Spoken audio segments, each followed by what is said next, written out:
তাহলে আমরা কি করে হচ্ছে অনুসন্ধান করব, আমরা কাকে জিজ্ঞেস করবো, ওখানে সেদিনকে কে ছিল আমরা গিয়ে জিজ্ঞেস করতে পারতাম যে সত্যি আপনাকে মারা হয়েছে, আপনি আক্রান্ত হয়েছেন কি, আপনি যেটা বলছেন সেটা সত্যি নয়, আপনি একটা মিথ্যে অভিযোগ দিচ্ছেন ওই ব্যক্তি বা ওই লোকগুলোর বিরুদ্ধে। আবার যেরকম আপনার জমিটা আমি দখল করে নিই, আপনি সময়ে কিছু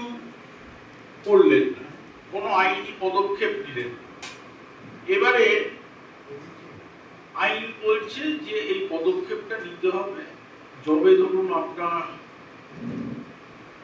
এই দখলদারিটা হয়েছে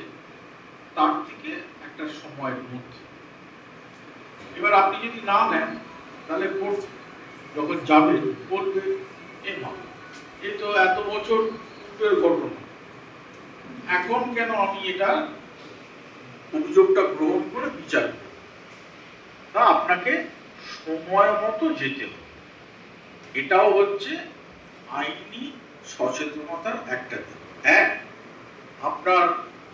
অধিকার খর্ব হলে কি কি আপনি করতে পারেন তার একটা প্রাথমিক ধারণা, বা কি কি করতে হবে তার একটা